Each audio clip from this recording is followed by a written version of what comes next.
Diferentes patógenos. Vamos a ver qué diferencia hay entre las defensas de un agente patógeno, ¿verdad?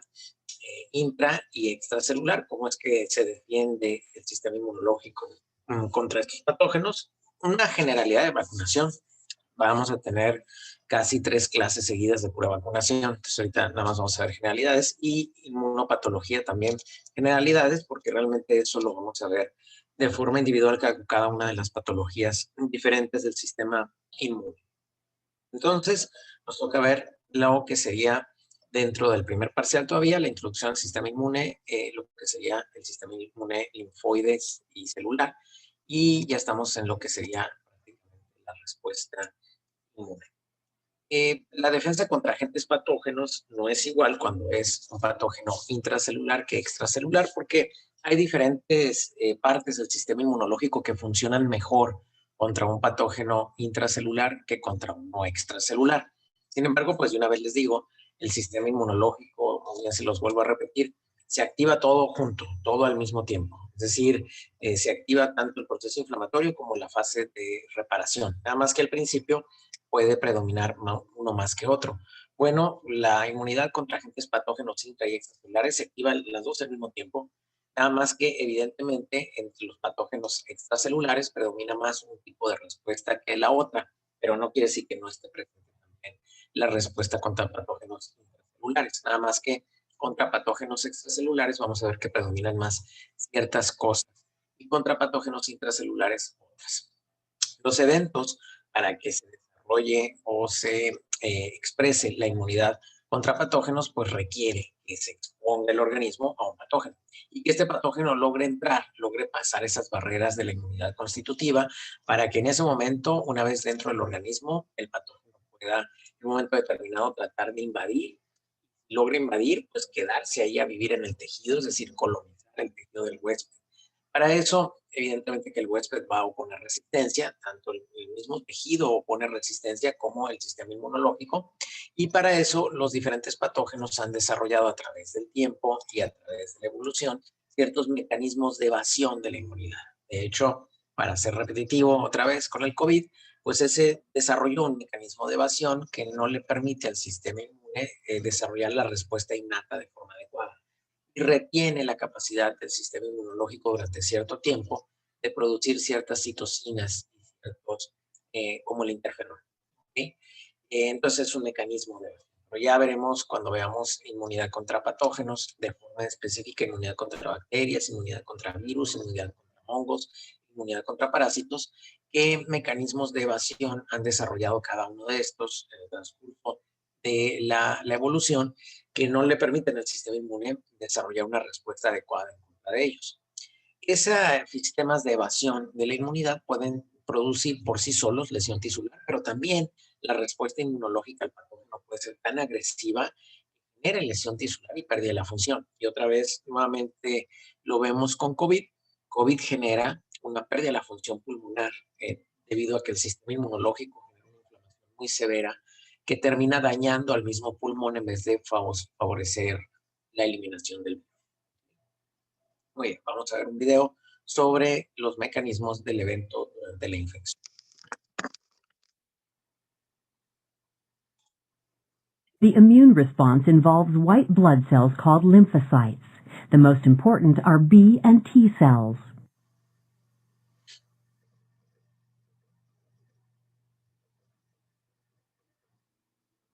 Each B and T cell is programmed to recognize and respond to one specific protein called an antigen. Different antigens are present on cell membranes. When lymphocytes encounter their specific antigens, they bind in a lock and key manner and destroy the cell.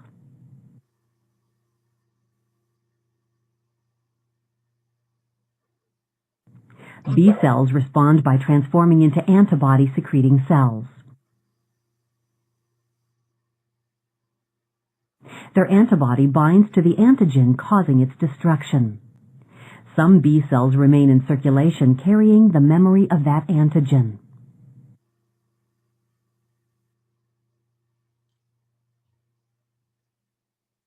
cells respond by transforming into helper cytotoxic or memory cells. T helper cells help B cells change into antibody-secreting cells. Without helper T cells presenting antigens to a B cell, the B cell does not respond. Cytotoxic T cells act alone without B cells. The cells destroyed by cytotoxic T cells are those infected by a virus or a cancer cell changed by mutation. T cells can become memory cells and remain in the circulation for years, ready to respond again if their antigen should appear. The first time B and T cells are exposed to a specific antigen, the response takes weeks. If re-exposure occurs, B and T memory cells respond immediately to destroy the invader.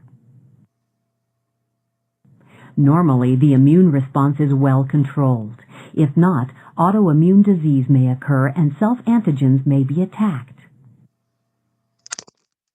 Entonces, son como las bases de lo que sería la respuesta inmune. En este caso, independientemente del patógeno, si es intra o extracelular. Pero bueno, ahora vamos a ir diferenciando algunos conceptos importantes. Existen dos tipos de inmunidades que ya hablamos de ellas, tuvimos una clase. Una es la inmunidad innata, que es la primera inmunidad que se presenta, la primera respuesta inmunológica que se presenta contra patógenos. Está representada en su mejor forma por los fagocitos, pero también forman parte de ella el complemento, las colectinas y los natural killer. Esa inmunidad innata no tiene memoria. Cada vez que se echa a andar tiene que volver a iniciar desde el principio. Es decir, no puede aumentar ni disminuir. Generalmente tiende a ser más proinflamatoria, aunque dentro de la inmunidad innata están los macrófagos también reparadores. De hecho, les voy bueno, no les voy a adelantar porque se va a hacer una pregunta. Y si no, la voy a quemar. Punto ya. Y la otra inmunidad que hay es la inmunidad adquirida. Esa es un poco más lenta. No es la primera que se presenta. Tarda semanas en empezar a aparecer. Lo podemos detectar, la inmunidad adquirida, habitualmente más o menos hasta los 7 días que inició los síntomas, porque es más o menos el tiempo que tarda en poderse detectar las inmunoglobulinas. No quiere decir que la inmunidad adquirida no se echó a andar en cuestión de segundos como la innata, pero es tan poquita que no es detectable. Realmente empieza a ser importante a partir de entre el día 7 y el día 10, específicamente el día 7, donde ya podemos medir los anticuerpos, de que ya se despertó la inmunidad adquirida. Pero eso es en la primoinfección. Cuando la persona se vuelve a exponer al patógeno, la inmunidad adquirida va a ser mucho más rápida. No quiere decir que no va a pasar el patógeno nuevamente por la inmunidad innata, va a volver a pasar a manos de la inmunidad innata, pero si es una infección secundaria, la inmunidad adquirida va a ser mucho más rápida. Ya no va a tardar 7 días, quizá en 3 días sean suficientes para que se active y elimine al patógeno. El concepto de infección latente, ¿alguno de ustedes me pudiera decir la diferencia entre infección latente, infección persistente, y a lo mejor darme algunos ejemplos de procesos infecciosos latentes, por ejemplo, o procesos infecciosos persistentes que ustedes conozcan? Y los leo en el chat. Los oigo como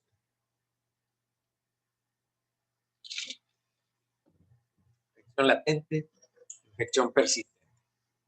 ¿Es lo mismo? Sí, no. ¿Cuál es la diferencia? Vamos a ver. No vea ningún valiente. Está fácil. Si yo se la pregunto a mi hija de secundaria, vas a ver cuál es la diferencia entre infección latente y persistente. A lo mejor no, ¿verdad? Pero bueno, lo intentaría. Estuviera aquí cerquita para hacerla quedar mal. A ver. Latente, dice Wendy, es cuando un microorganismo persiste, pero no se replica. Es muy importante. Tenemos la infección, pero no se está replicando. Esas infecciones latentes son los portadores asintomáticos de COVID. Los portadores asintomáticos de COVID tienen una infección latente, como bien dice Wendy, porque no están replicando el virus o es tan baja la replicación que no tiene la mayor importancia. Esa es la latente. Cuando el virus no produce la enfermedad, como bien dice Cano. Y un buen ejemplo que da Wendy, efectivamente el ejemplo más común en México, pues es la tuberculosis. Sí, sífilis también es un buen ejemplo, lo que pasa es que ya casi no vemos, porque que el treponema prácticamente es eliminado por cualquier antibiótico derivado de la penicilina. Entonces seguramente debe de andar el treponema por ahí, pero pues como los antibióticos en México se venden, bueno, ahora ya requieren receta, ¿no? Pero pues es una receta muy así entre paréntesis, porque si tú vas ahí con el médico de la farmacia de Proximi, pues él te hace la receta del antibiótico que tú le estás pidiendo. No sean ustedes así. Pero, pues es la verdad, a veces sí se requiere antibiótico. Entonces, en general, hay más accesibilidad a los antibióticos en México que en Estados Unidos y en otras partes del mundo. Pero dado que sífilis es sensible, pues prácticamente a cualquier penicillamínico, pues cuando le damos algún derivado de penicilina para una infección bacteriana a algún paciente, si por ahí tenía el treponema, pues otro gran ejemplo es VIH, porque efectivamente VIH tiene una fase latente, una fase persistente. Bueno, ahora ya me dijeron infección latente. ¿Cuál sería una infección persistente? ¿Y qué diferencia hay con la latente? O sea, ¿cuál es la diferencia entre infección persistente? Muy bien. Participaciones. Carranza me dice que un ejemplo de infección persistente es la hepatitis. Claro. Ahora, la hepatitis puede pasar con fase latente y fase persistente. Tuberculosis puede tener fase latente y fase persistente también. VIH puede tener una fase latente y una fase persistente. La diferencia, básicamente, como ya lo mencionaron ustedes, es que en la persistente el virus está generando respuesta inmune y cuando se hace crónico, la mejor manifestación histológica de una infección persistente es el granuloma. Entonces, esas serían las dos grandes diferencias. Gracias a Carranza, Francisco y Wendy y Rubén por su participación. Las infecciones persistentes por sí mismas tienden a producir lesiones tisulares y a la larga una infección persistente puede condicionar, si es de tipo bacteriano, generalmente fenómenos autoinmunes, y si es de tipo viral, generalmente problemas de tipo oncológico, es decir, cáncer. Infección viral persistente generalmente puede terminar en la aparición de una neoplasia. Una infección bacteriana persistente en general puede derivar a la larga en fenómenos de autoinmunidad. En general, no siempre se ocurre, pero casi siempre es así. Tenemos algunos ejemplos de algunos microbios patogénicos, ¿verdad? Y el mecanismo que utilizan para generar la lesión, ¿ok? Por ejemplo, el estafilococo, ese sí produce infecciones tanto en el pulmón como obviamente en la piel, pero también puede producir el síndrome del choque tóxico porque de repente algún fluido quede acumulado dentro de nosotros y encuentra el estafilococo una forma de crecer o de replicarse en gran cantidad. El estafilococo por sí solo genera una respuesta inmunológica muy severa que genera inflamación, pero el estafilococo sí tiene toxinas preformadas que libera, y estas toxinas generan lesiones directamente sobre las células. El estafilococo sí es mata a tus células, las lesiona. COVID es citopático, sí, le cuesta mucho trabajo matar una célula, pero produce una respuesta inflamatoria muy fuerte. El estafilococo, curiosamente, también produce una respuesta inflamatoria muy severa en algunos pacientes porque tiene una toxina que se llama enterotoxina. Y esa enterotoxina funciona como un superantígeno. Ahorita todavía no, creo que en esta clase vamos a ver qué es un superantígeno. El superantígeno produce la activación de diferentes clonas de linfocitos T. Es decir, el sistema inmunológico tiene la capacidad de tener una inmunidad adquirida que es exquisitamente específica. Entonces, un linfocito T va a reconocer solamente un antígeno. Pero estos superantígenos tienen la capacidad de que puedan estimular a muchos diferentes linfocitos T. Diferentes clonas de linfocitos T se activan y pueden producir grandes cantidades de citocinas que derivan en un nombre que se llama tormenta de citocinas. También lo veremos, creo, en esta clase. Ese es estafilococo. En general, el estafilococo entonces puede producir lesión en la piel, pero también en tejido blando. Pero el que produce más lesión en tejido blando, en tejido celular subcutáneo, es el estreptococo. Por eso en la piel, cuando tú tienes, cuando una persona se rasca, sobre todo lo vemos en los niños con dermatitis atópica, que se rascan mucho porque les da comezón, lo primero que se les mete ahí cuando se rascan rompe la piel es el estafilococo, y el estafilococo genera lesiones superficiales de la piel. Pero como también de repente se sobreinfecta con estreptococo, el estreptococo genera celulitis. Y aguas porque eso puede generar gangrena. Entonces, estafilococo aureus puede generar lesiones en piel, también una vía respiratoria es muy agresivo y puede producir abscesos en pulmón. Estreptococo puede producir lesiones no solamente en piel, sino también en faringe. Es de los que principalmente generan infecciones de tipo bacteriano a ese nivel. Es que coli en vía urinaria y tracto gastrointestinal. Vibrio cólera produce una toxina, que es la que produce esa secreción de líquido en gran cantidad, esa diarrea acuosa que puede deshidratar al paciente y llevarlo a la muerte. Bueno, son ejemplos de que los patógenos tienen más clase de infectología. Imagino que van a llevarla, pero no es clase de infectología, así que no vamos a ver los patógenos de forma individual. Lo que me interesa que sepan ustedes que los patógenos tienen diferentes formas, no todos actúan igual, no todos hacen lo mismo. Cuando llevan infectos se van a dar cuenta de los más importantes. La infectología es tan grande que, bueno, pues para eso hay una subespecialidad que dura 2 años, ¿no? Entonces, son muchos patógenos. Cada patógeno tiene sus formas que ha desarrollado a través de una evolución de cierto tiempo para atacarnos y tratar de evadir el sistema inmunológico. Lo mismo hacen los hongos, los virus y evidentemente los parásitos. Vamos a ver ahora, nos vamos a enfocar en los patógenos extracelulares, aquellos que tienen la capacidad de vivir fuera de una célula. Pueden llegar a nuestro tejido y quedarse afuera de las células, que no necesitan meterse dentro de las células para poder vivir. ¿Ok? Importante decirlo. Cuando tenemos una infección por patógenos extracelulares, se activa igual, tanto inmunidad innata como inmunidad adquirida.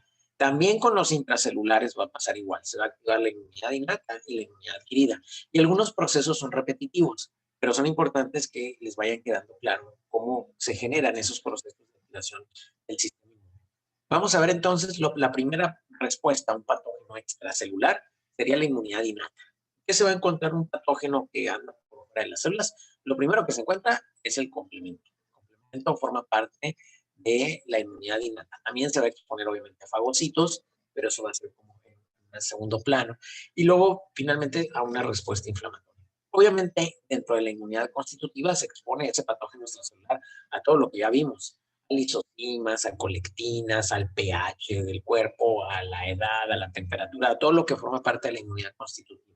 Estamos suponiendo que ya eso lo logró sobrepasar este patógeno extracelular, y entonces ahora quiere echar a andar nuestra inmunidad, tanto innata como adquirida. En este caso, entonces, hay activación del complemento. Eso sería lo primero a lo que se enfrentaría un patógeno de tipo extracelular con la inmunidad innata. ¿Okay? Y al complemento volvemos a repasarlo. Hay 3 vías. Hay la vía clásica. La vía clásica requiere de anticuerpos siempre. Si no hay anticuerpos, no se puede echar a andar la vía clásica. Pero si hay anticuerpos, entonces el C1Q inicia dándole actividad enzimática al C1R y S, que actúa sobre el C4 para formar C4b y C4a. Ya saben que el C4b se va a pegar a lo que sería la membrana del patógeno en cuestión, y luego este va a tener actividad sobre el C2 para formar C2b y C2a. En este caso, ¿verdad? El C2A se queda pegado, es el único en que la A se queda pegada y la B se va, formando ya lo que se llama convertasa S3. Estos actúan ahora sí ya convergiendo las 3 formas de activación del complemento en el sustrato C3 para formar C3B. Saben que C3B tiene muchas funciones. Se puede pegar al patógeno y opsonizarlo, va a liberar el pedacito este que es el C3A, que es táctico, pero también se pudiera pegar a esta enzima para formar C4B, C2A, C3B, que es lo que se conoce como convertasa de C5. Aquellos C3B que quedan ahí medio alejados de la situación se hidrolizan, pero aquellos que quedan cercanos se pueden pegar al patógeno para opsonizarlo. C3A, como decíamos, es una quimiosina, ese ya se hidrolizó porque se quedó lejos del lugar donde estaba el patógeno, pero los que quedan cerca del patógeno lo van a opsonizar. ¿Para qué es esto de la opsonización? Van a pegársele para que pueda el macrófago en un momento determinado reconocer mejor ese patógeno extracelular y fagocitar. Y el C4B, C2A, C3B forma la convertasa de C5, que va a actuar sobre C5 para formar C4B, C2A, C3B, C5B. C5b. C5a, por cierto, es quimiotáctico también. Y todo esto se conoce como completamente C6. Y de ahí ya nos vamos en orden. 7, 8, 9 para formar el complejo de ataque de membrana. Ya saben que la vía alterna es el C3, que espontáneamente se hidroliza. Bueno, espontáneamente, entre paréntesis, tiene que haber un patógeno extracelular para que se hidrolice. Al hidrolizarse, adquiere actividad y obviamente ya tenemos otra vez el sustrato. Aquellos C3 que estén lejanos se van a hidrolizar. El que quede cerca se va a pegar a lo que sería el patógeno, tanto para opsonizarlo como para pegarse a otro factor, que es el factor B. Pega, se forma C3b, B grande, B chica, ¿verdad? Que tiene que ser estabilizado por otro factor, que es el factor D, y a su vez este complejo tiene que ser estabilizado por la properdina para tener actividad enzimática, y ya con la actividad enzimática, entonces va a actuar, aquí está el estabilizador, la properdina, le da actividad enzimática a este complejo, y en ese momento ya actúa sobre más C3, que es el sustrato, para formar muchos más C3b. Esos muchos más C3b se pueden pegar aquí a lo que sería el patógeno. Hay que recordar que este pedacito de C3a es quimiotáctico y va a favorecer la atracción de células al sitio de la inflamación. Aquí vemos cómo se está pegando al patógeno y uno se va a volver a pegar al complejo para formar la conversación de C5, que es C3b de grande de chija. Esto actúa sobre C5 para formar C5b, que se une al complejo, y esto es la convertasa C6, y luego igual el caminito C7, 8 y 9, que es el complejo de ataque de membrana. Complejo de ataque de membrana, pues básicamente lo que permite es a una enzima polimerizadora. El efecto de C9, que es la enzima que hace finalmente el orificio en la membrana del patógeno, es la polimerización. Químicamente, la polimerización se refiere a meter moléculas en medio de otras para separarlas, de tal suerte que no es como que se rompe la membrana del patógeno, sino como que el complemento le separa a los glicolípidos de membrana y le hace un orificio. Para fines prácticos es la misma, ¿no? O sea, es como si dijéramos, bueno, a ese no lo mataron de un balazo, lo mataron de un cuchillo. Sí, pues, pero igual lo mataron, ¿no? Realmente, pues, es igual de grave. Aquí igual hay una enzima polimérica que abre un orificio y permite que entren moléculas hacia adentro y hacia afuera, dependiendo de cómo está el espacio extracelular. Pues eso, la célula se va a contraer o va a explotar. Pero a final de cuentas, pues la van a... Complement consists of a group of serum proteins that act... No lo vamos a ver porque es todo lo que les acabo de explicar y se van a marear nuevamente. Ya vimos el complemento. Créanmelo o no, todavía no lo vemos a detalle. Vamos a tener una clase más de complemento.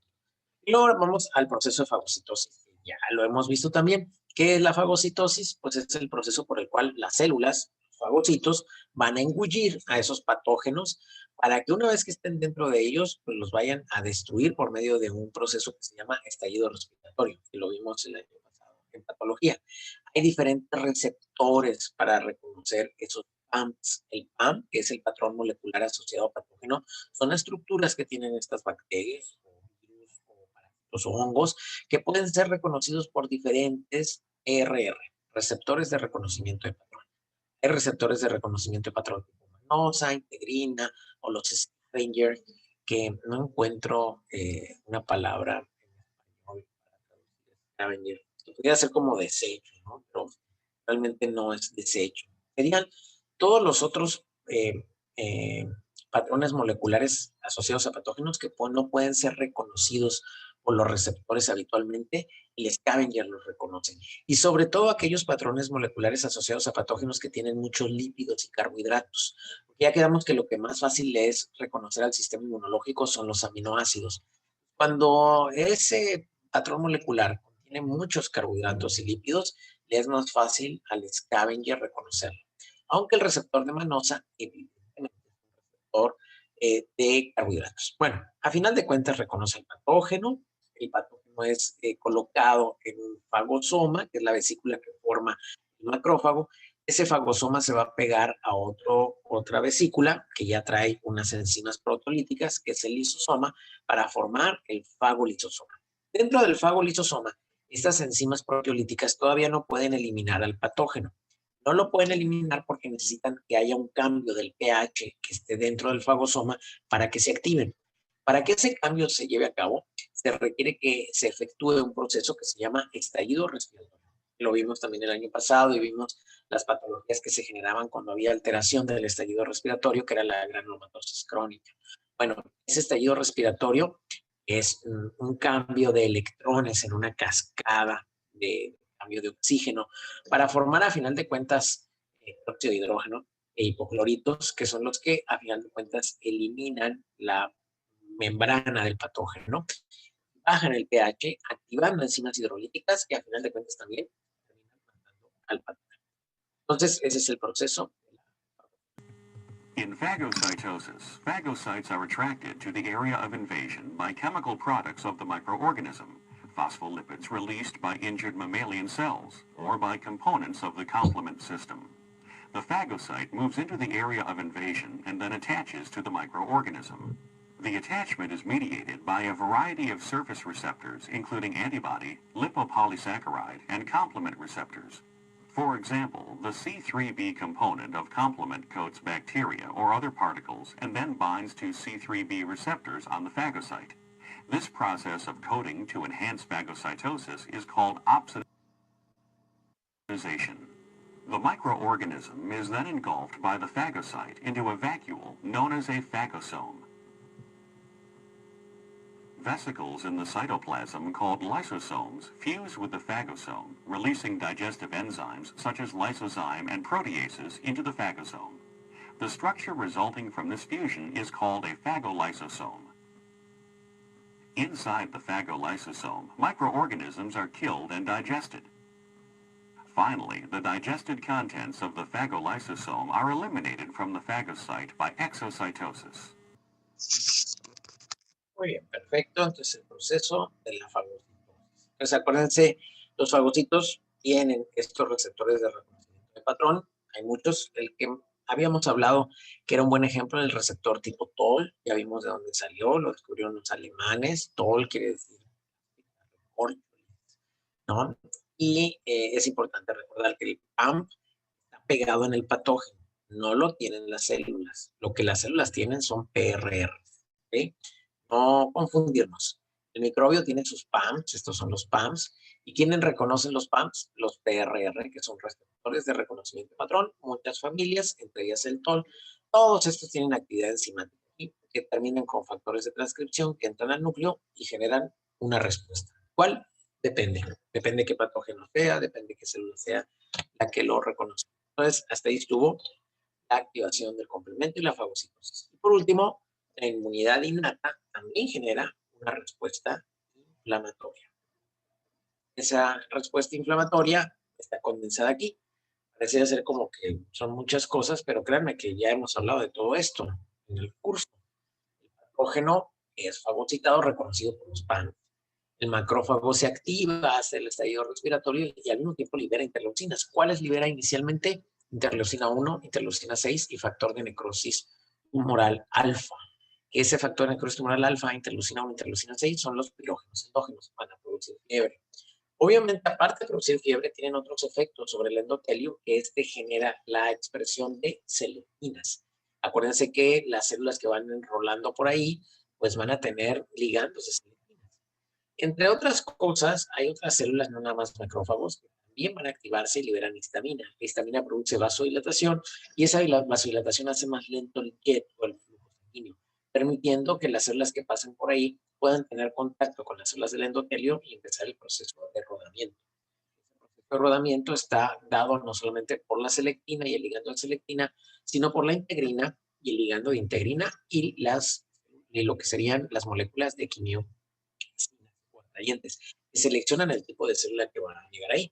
Cuando se pega la integrina, la selectina y la quimiosina, se activa la célula para que se cambie la conformación del esqueleto y venga el proceso de adhesión y diapedesis.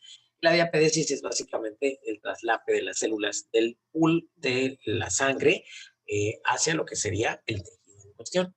Células cebadas o mastocitos liberan histamina. Al mismo tiempo, ya empieza a haber liberación de algunas sustancias que van a favorecer la formación de trombos para tapar el sitio donde estuvo la lesión, si es que se lesionó un vaso.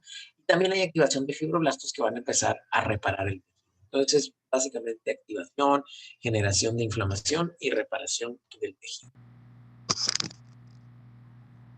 We are equipped with many effective means for blocking potential pathogens from entering the body, including the skin and the mucous membranes as physical barriers. Furthermore, enzymes such as lysozyme can be found in tears and sweat and are capable of destroying many would-be invaders chemically. However, despite these significant external barriers to infection, an occasional pathogen may make it inside our body. Upon infection, the body sets into action with the inflammatory response. This response is nonspecific, attacking any and all foreign invaders. And if you've ever had an infected cut, you've seen it in action. Think for a moment about what signs you associate with infection in a cut.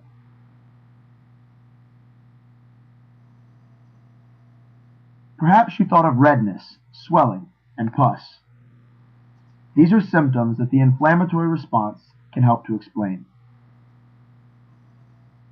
Upon injury, invading pathogens such as bacteria and viruses have a means to enter the body. Luckily, the injured cells immediately begin to release distress signals. Damaged mast cells in the connective tissue release histamine. This influx of histamine to the site of injury immediately begins to change the behavior of blood vessels in the region. Arterioles open while venules narrow, resulting in increased blood flow. This new pattern of blood flow can explain the redness and heat associated with infection. Furthermore, the capillaries within the injured tissue will begin to dilate and become leaky. While it may seem that leaky blood vessels are the last thing you want in an injured tissue, they are in fact crucial to an effective inflammatory response. To understand why, consider for a moment the components of blood that would be helpful if they could make their way to the site of injury and infection.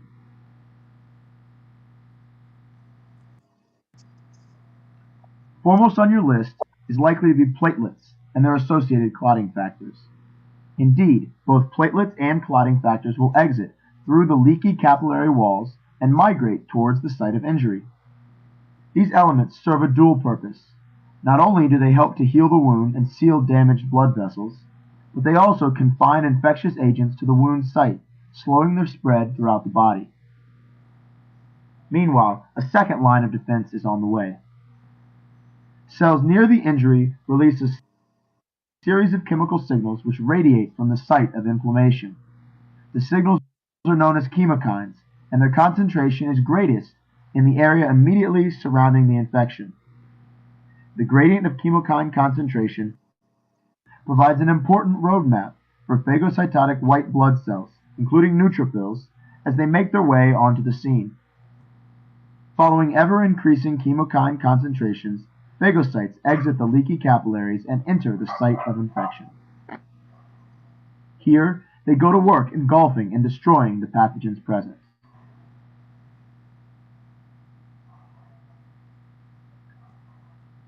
With the infection taken care of, the wound site begins to heal. After they engulf pathogen particles and eventually die, these white blood cells eventually make up the pus that we associate with infected cuts and scrapes.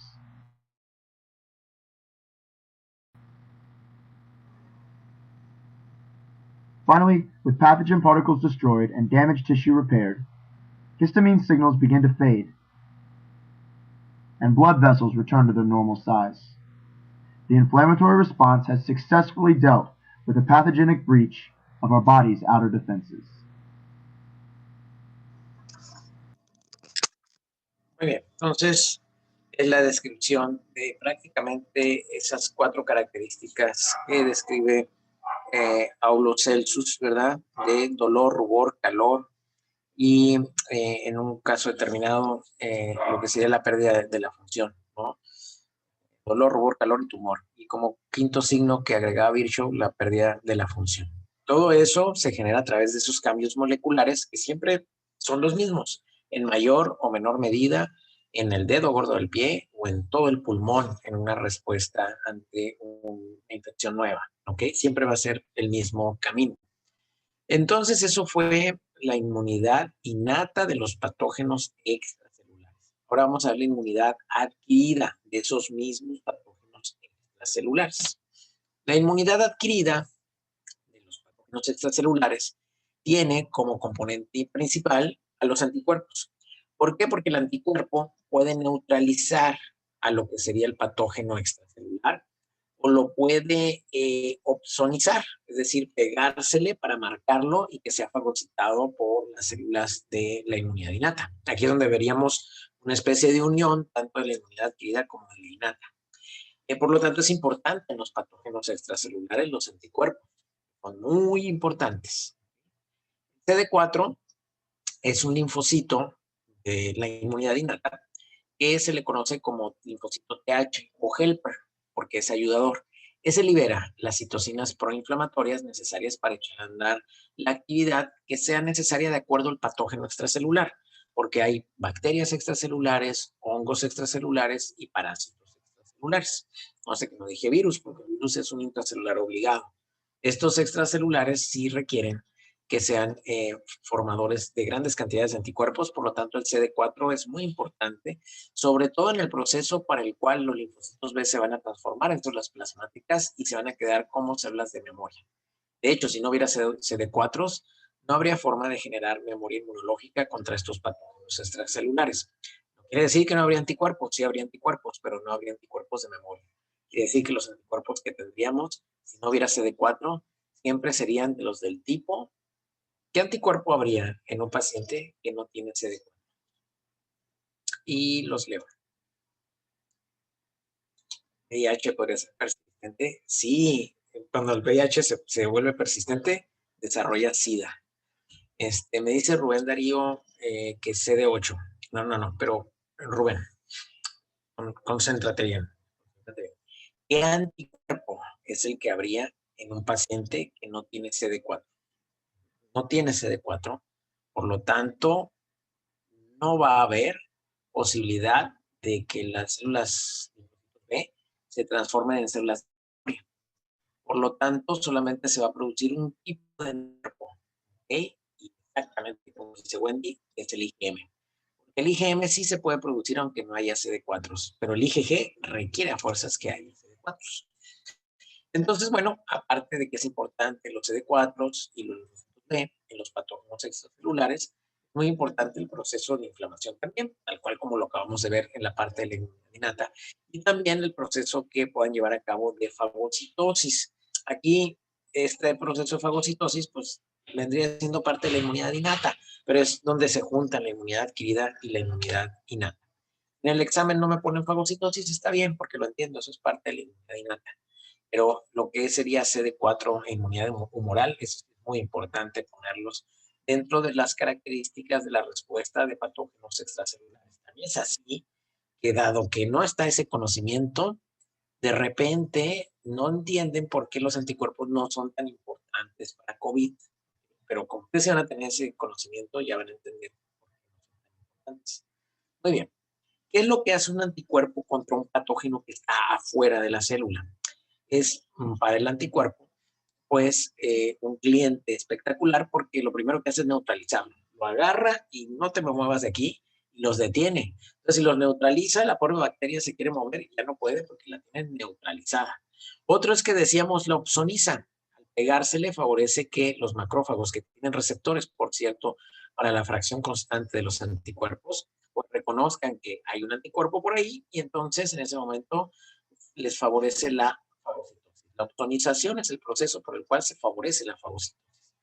Obviamente, también aquellas bacterias que tengan C3b van a ser fagocitadas. Y me diría, sí, pero el C3b no es anticuerpo, doctor. Tiene que ver eso. Ah, porque si ustedes recuerdan, los anticuerpos también son importantes para echar a andar la vía clásica del complemento.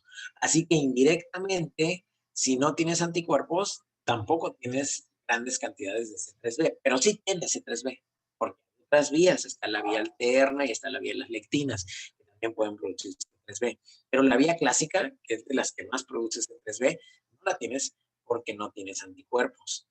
De hecho, el anticuerpo que mejor activa la vía clásica del complemento es la IgM, más que IgG. De hecho, IgM sí te permite ir hasta abajo de todo el proceso de activación del complemento. IgG no, solamente te da los primeros pasos. Entonces, IgM sigue siendo muy importante en esa fase y lo entendemos porque es parte de la inmunidad innata el complemento. En la primera fase lo que más está activándose es la inmunidad innata. Entonces, en la primera fase de activación de la inmunidad adquirida, lo primero que se activa es la IgM. De hecho, el linfocito B solito, y él tiene contacto con una bacteria, aunque no haya CD4, se pusieron con el CD4, pero vamos a suponer que no hubiera CD4, que los compráramos, solito él se activa y produce IgM, pero no va a producir IgG. Si está un helper, entonces no solamente se va a activar, sino que aparte va a entrar a un proceso que se llama maduración de la afinidad, cambio de tipo y células B. Ya tendremos una clase para los procesos, pero ahorita pues ya es cuestión de que ustedes sepan qué ocurre. ¿Okay? Entonces, inmunidad adquirida contra patógenos extracelulares, muy importante, los anticuerpos. CD4, importantísimos. Digamos, si tuviéramos que ponerlo en concepto deportivo, el CD4 es el pitcher en béisbol, es el quarterback en el fútbol americano, es el mediocampista en el fútbol soccer. No sé qué más ejemplos ponerles, pero es como la parte, es el que mueve la pelota en básquetbol, ¿verdad? Es el movedor de bolas. Suena medio alburero, pero así es. Entonces el CD4 es muy importante porque es el que va a dirigir la acción. Ojo, el CD4 no es el manager, ¿ok? No es el director técnico. Más adelante ustedes van a decir quién es el director técnico de la inmunidad. El CD4 es el jugador estrella, pero no es el director técnico ni es el manager, ¿ok? Pero es muy importante en el proceso de inmunidad de todos tipos, tanto intra como extracelulares, sobre todo en el extracelular. ¿Por qué? Porque el helper es el que al tener contacto con un antígeno que le va a presentar el fagocito. El fagocito, acuérdense que no solamente fagocita, sino que destruye el patógeno y luego le presenta el antígeno al CD4 y la célula dendrítica le dice, mira, lo que tenemos aquí es una bacteria. Lo que necesito es que generes una respuesta para patógenos extracelulares de tipo bacteriano. O no, mira, lo que tengo aquí es un patógeno extracelular, pero es un hongo. Entonces, lo que necesito, por favor, es que generes una respuesta contra hongos. Entonces, CD4 va a leer eso y va a generar una liberación de citocinas adecuada para el tipo de patógeno que tenemos. Tan es así que si el CD4 fallara en eso, se generan enfermedades muy graves, entre ellas la lepra. Por eso es que la lepra, yo les digo siempre, es un problema de inmunodeficiencia. Es una alteración en la respuesta inmunitaria. No es tanto por el patógeno, porque de hecho la mayor parte de la gente no nos daría lepra. Es decir, si muchos de ustedes fueran a un leprosario y atendieran a los leprosos y los pueden agarrar y lamberles la mano así, no les va a dar lepra. No es porque ustedes son como la Madre Teresa de Calcuta y están iluminados y Dios no quiere que les dé lepra. No, es porque su respuesta inmune es la adecuada. Pero hay un grupo de personas cuyos CD4 no saben reconocer qué tipo de respuesta tienen que hacer ante el micobacterium. Generan una respuesta para parásitos, la cual no funciona porque el micobacterium no es parásito. Y entonces el micobacterium se da vuelo, infecta y como tiene efecto citopático, mata, lo destruye. Entonces son esos pacientes con la lepra lepromatosa tan graves que se ven que se les está cayendo la cara y se les cae la carne en pedazos. No es por un castigo divino, es debido a la respuesta inmune. Y algunos pacientes se equivocan. Las personas con esclerosis es diferente. La esclerosis múltiple es una enfermedad autoinmune. Veremos cuáles son las características que llevan al sistema inmunológico a desconocerse a sí mismo y a generar anticuerpos en contra de uno mismo. Pueden terminar con una esclerosis lateral amiotrófica, con algún problema de tipo autoinmune. Pero bueno, no, es diferente en este caso. El chiste es de que el CD4 es importantísimo. Va a liberar citocinas que van a activar ciertas células que son las más adecuadas para el patógeno. En este caso pareciera ser, por la respuesta que pues si fuera un hongo, pues la respuesta adecuada sería interleucina 17 para generar cierta respuesta. Si fuera una bacteria, el interferón gamma es una buena respuesta para activación de macrófagos y estallido respiratorio. Pero si fuera también algún problema de quizá pues también bacteria o algún parásito, bueno, la formación de anticuerpos también es importante. Entonces, el helper va a decidir qué tipo de células son las que se van a empezar a activar de acuerdo a lo que le presentó la célula dendrítica. Entonces, muy importante los CD4. De hecho, los CD4 generan interleucinas que son proinflamatorias y algunas son antiinflamatorias. Y ya las habíamos visto. Generalmente podemos decir que la mayor parte del tiempo, interleucina 1, factor de necrosis tumoral alfa, interleucina 8 y 12, son muy proinflamatorias. Y interleucina 10 y factor de crecimiento y transformante beta son muy antiinflamatorias. Como a la mitad está el interferón gamma. ¿Pero cómo, doctor? Sí, ¿recuerdan cuando les dije que las citocinas tenían efecto pleiotrópico? A veces el interferón sobre ciertas células las activa, pero sobre otras las inhibe. Y es la misma citocina. Así de complicado está. Entonces, por eso lo ponen aquí en medio, porque pues a veces es proinflamatorio. De hecho, el interferón es como que un poquito más proinflamatorio, pero bajo ciertas circunstancias no es tan inflamatorio. En cambio, factor de necrosis tumoral alfa, vean, es súper inflamatorio. Interleucina 10 es muy antiinflamatorio.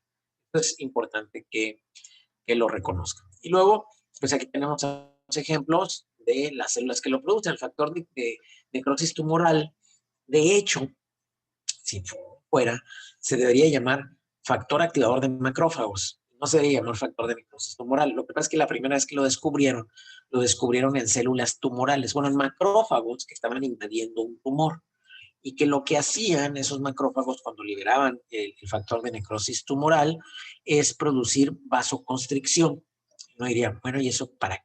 Porque el tumor se alimenta de sangre y cuando tú ya no lo puedes al tumor alimentar, porque el vaso sanguíneo se cierra, pues el tumor se isquemiza y se muere. Entonces los macrófagos llegan a donde está el tumor y dicen, bueno, nos podemos comer todo esto, pero podemos evitar que siga teniendo circulación, se muera solo. Entonces lo que llegan los macrófagos es ¡pum!, cortarle la circulación al tumor por medio del factor de necrosis tumoral. Por eso le pusieron así, factor de necrosis tumoral, pero es una citocina. Y de hecho, lo que hace el factor de necrosis tumoral, aparte de producir vasoconstricción, es mantener a los macrófagos activados todo el tiempo están activos. Una de las enfermedades que mantiene macrófagos activos todo el tiempo es la artritis reumatoide. Los macrófagos a nivel de lo que serían las articulaciones de estas personas están activos todo el tiempo, por eso les empiezan a doler y empiezan a tener inflamación. Entonces crearon un anticuerpo monoclonal bloqueador del factor de necrosis tumoral. Yo no diría, pues qué padre, hay que darle ese medicamento a todo el mundo. Pues sí, de hecho al inicio así fue, se los empezaron a dar a todos los pacientes con artritis reumatoide. Luego de repente, algunos pacientes con artritis reumatoide empezaron con tos persistente, fiebres nocturnas, pérdida de peso, ¿verdad? Ya, ¿pero por qué? Un cuadro muy parecido a la tuberculosis. De hecho, lo único que detiene a un Mycobacterium tuberculosis de no reactivarse es el granuloma que le forma el macrófago. Entonces, si tú inhibes al macrófago porque le quitas su factor de necrosis tumoral, que es lo que lo tiene activo, pues liberas al Mycobacterium. Acuérdense que esto de la inmunología es como el efecto mariposa. Tú mueves una pieza y mueves todas las demás, porque uno diría, bueno, pues le inhibimos esto. Espérate, pero eso está ahí por algo. Tú lo inhibes y se va a mover otra cosa. Y ya el efecto no vas hasta que después pase tiempo, te vas a dar cuenta, para esto era que estaba ahí ese. Entonces, el factor de necrosis tumoral tiene su función. Lo que se hace ahora es pedirles un PPD a los pacientes antes de iniciarles el medicamento monoclonal inhibidor del factor de necrosis tumoral. Y aparte del PPD, se les pide su radiografía de pulmón. Entonces, si no hay datos ahí de una caverna tuberculosa o de un granuloma tuberculoso, pues con toda confianza inicias el anticuerpo monoclonal. ¿Okay? Entonces, es un ejemplo de la importancia que tiene una citocina en el proceso inmunológico. Interleucina 1, que habíamos dicho, forma parte de los endógenos, también lo producen macrófagos, obviamente. Tenemos los interferones, que los de tipo 1, que son los interferones alfa, esos interferones prácticamente lo producen todas las células del organismo, todas. Nómbrame una célula y produce interferones. El interferón beta es más de los fibroblastos. El interferón gamma es el que es exclusivo del sistema inmunológico. Solo los leucocitos lo usan. Como una cadena de radio nada más para ellos, para comunicarse entre ellos.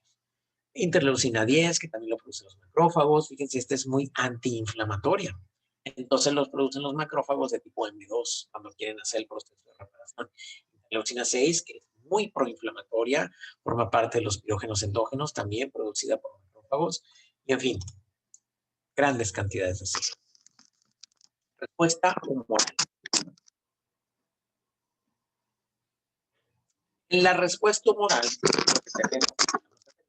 pues es un patógeno que ya vimos es fagocitado, fue reconocido por sus PAMs, es destruido por los lisosomas en el fagolisosoma, y esos pedacitos de ese patógeno, el macrófago los va a pegar a una estructura que se llama complejo mayor de histocompatibilidad tipo 2. No tiene importancia, es tipo 1, tipo 2, pero cuando veamos la clase sí va a ser importante. Ese complejo mayor de histocompatibilidad tipo 2 expresa lo que es una parte de ese patógeno en la superficie. Y tiene muchos complejos de histocompatibilidad que puede presentar al mismo tiempo el macrófago, con diferentes péptidos, diferentes partes del patógeno. Alguno va a existir por ahí algún CD4 que va a lograr con su receptor reconocer. Y en ese momento va a empezar el proceso de activación. El macrófago le libera ciertas citocinas que le hacen entender al CD4 que debe de replicarse y que debe de generar una respuesta inmune. CD4, de acuerdo a lo que tiene aquí, libera también interleucina. La interleucina 2 es la interleucina replicativa por excelencia. Esto hace que se empiece a replicar grandes cantidades del mismo CD4 capaz de reconocer ese mismo antígeno. ¿Sí? Grandes cantidades de él, muchos CD4 que tienen la capacidad de reconocer ese antígeno. Entonces esos CD4 se vuelven CD4 efectores que van a llevar a cabo su función, que es la regulación, y algunos se van a quedar de memoria. Cuando haya por ahí otro patógeno, los linfocitos B también, aparte del macrófago, son capaces de reconocerlo. El linfocito B hace algo que yo no les quería decir para no confundirlos, pero también fagocita. Recuerdan que les dije, va a haber una célula del sistema adquirido que también fagocita, pero ahorita no les voy a decir cuál. Pues ya llegó el momento de decirles cuál. El linfocito B también fagocita. No es su función, no está hecho para fagocitar, pero lo hace porque tiene un cometido. Al romper, ¿verdad?, a lo que sería este patógeno, va a extraer también un antígeno y lo va a presentar también en complejo mayor de compatibilidad tipo 2. Este efecto va a generar que alguno de todos estos CD4 que se activó, que reconoció el mismo antígeno que está presentando el linfocito B y que es también el mismo que está presentando el macrófago, y luego vamos a ver por qué es el mismo, vamos a ver una clase que es el mismo. Entonces, en ese momento hay una nueva activación de ese linfocito efector y le dice al linfocito B, tú tienes que hacer cambio de tipo, dejar de producir IgM, empezar a producir IgG, producir una IgG más específica para el patógeno y aparte generar linfocitos B que se queden de memoria. Entonces se van a generar linfocitos B que van a ser efectores, que eventualmente se tendrán que transformar en células plasmáticas, se van a quedar linfocitos B que se van a quedar de memoria inmunológica. Aquí tenemos linfocito B de memoria, como teníamos también CD4 de memoria. Por cierto, esas células de memoria son células inmortales. Y los linfocitos B que se vuelven efectores empiezan a transformarse en célula plasmática, aumenta mucho su retículo endoplásmico rugoso en el citoplasma y por eso los podemos diferenciar en la micrografía electrónica y generan grandes cantidades de anticuerpos. Esos anticuerpos tienen la capacidad de reconocer el mismo antígeno que reconoció el CD4 y el mismo que reconoció el linfocito B. Entonces están hechos única y específicamente para esa primera bacteria que fagocitó el macrófago.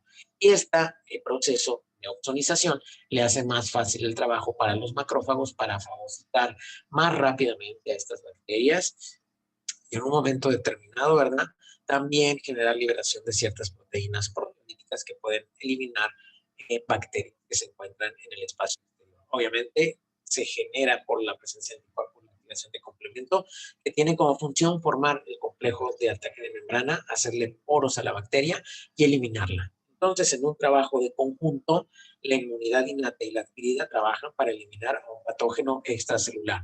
Los CD4 tienen mucha importancia, pero también los linfocitos. ¿Okay? A ver cómo vamos.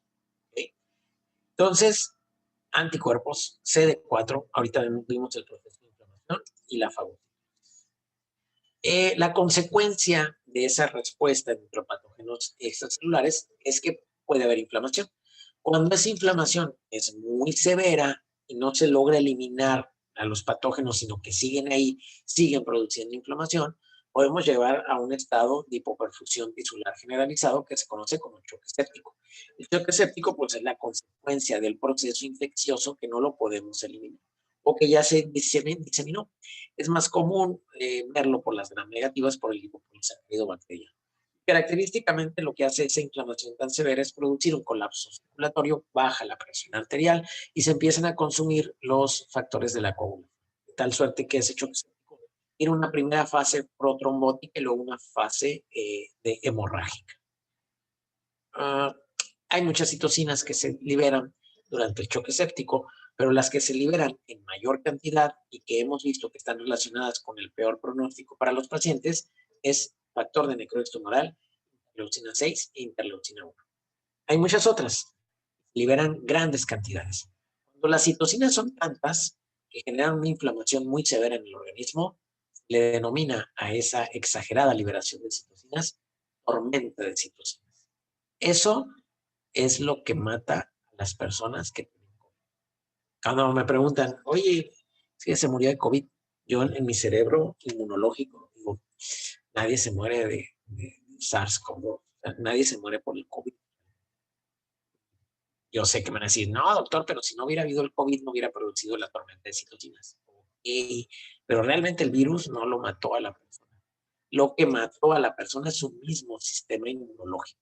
Eso es lo que mató a la persona. Todos los que se murieron de COVID los mató su sistema inmunológico. El virus ni se comió a los neumocitos tipo 2, ni los necrotó. Fue el sistema inmunológico actuando de forma exagerada. Algunas toxinas tienen la capacidad de estimular a muchos linfocitos T de forma policlonal y eso es lo que se denomina superantígeno.